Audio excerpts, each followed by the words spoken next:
Comment se passe concrètement une soirée alpha? Combien d'invités? Combien de personnes dans l'équipe? Pour vous répondre, nous avons réalisé ce mini-reportage qui présente deux exemples de soirées alpha. L'une dans une salle pour le cours de Sainte-Cécile à Boulogne-Billancourt, l'autre à la maison chez un couple en lien avec sa paroisse ou son église. C'est moi. La bonne préparation de la salle implique qu'une partie de l'équipe puisse arriver bien à l'avance pour commencer l'installation logistique.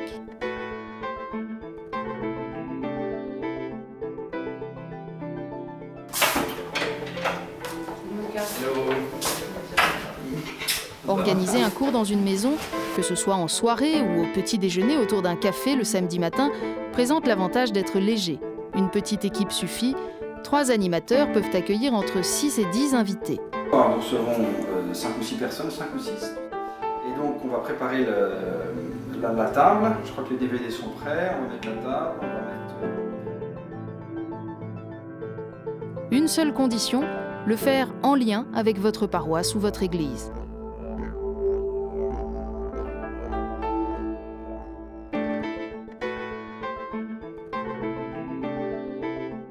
Le repas est un élément très important d'une soirée alpha. L'équipe cuisine joue un rôle discret mais vital. Cela demande une bonne organisation, mais dans la cuisine, l'ambiance est garantie.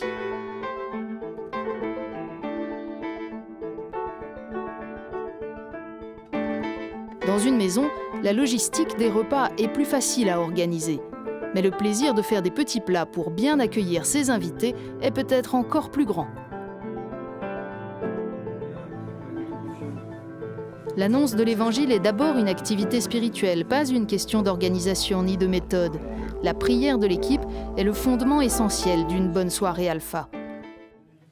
Et ne nous soumets pas à la tentation, mais délivre-nous du mal.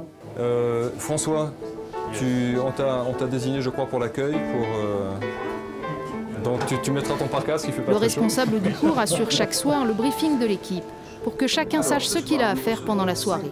Il s'appuie sur le guide de l'organisateur ou le CD-ROM de l'orateur. C'est que nous organisions de la manière suivante. Bonjour. Bonsoir. Bonsoir, par ici, vous connaissez le chemin. La gentillesse et la bonne organisation de l'accueil sont essentielles, surtout lors des premières soirées. Alors, Clémentine, tu es à quelle table? Emmanuel. Emmanuel. Ça va bien? Ça va? Ouais, ça va bien. Ouais. Je t'en prie, merci à faire. Salut Eric. Ça va? Ouais. Eric. Bonjour Eric. Un apéritif aide à accueillir les invités et permet à l'équipe de faire leur connaissance. C'est aussi un bon moment pour que les invités se connaissent et échangent entre eux, même s'ils ne sont pas dans les mêmes petits groupes de discussion.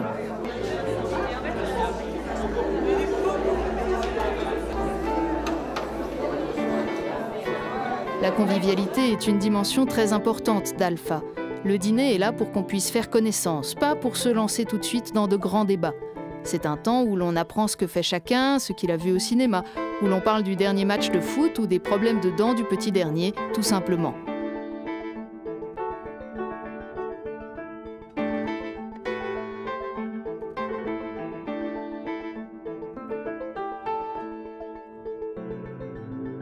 Dans un cours donné à la maison, le plus simple est d'utiliser les DVD des enseignements et de les passer à la télé ou avec un vidéoprojecteur.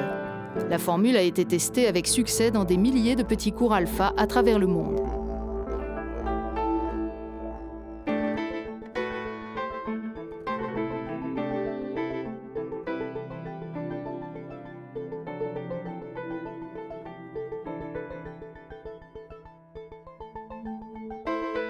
L'exposé alpha donne avec humour et en multipliant les exemples concrets et les illustrations personnelles de grands repères sur les bases de la foi chrétienne.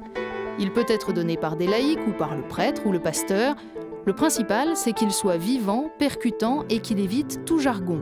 Il doit être accessible à ceux qui ne vont jamais à l'église. Après l'exposé, les tisanes permettent de faire une pause avant ce qui est le temps fort d'une soirée alpha, le groupe de discussion.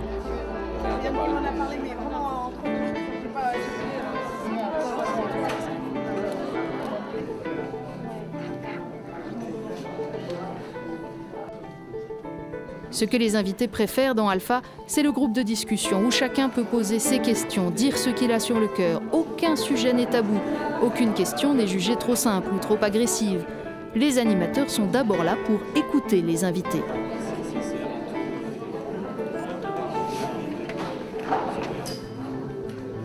C'est cette ouverture et ce respect qui permettent à chacun de dépasser ses préjugés et de faire un chemin vers le Christ.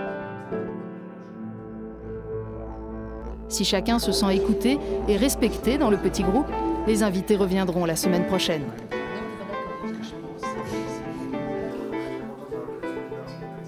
Ouais, ça va, c'est une bonne nouvelle.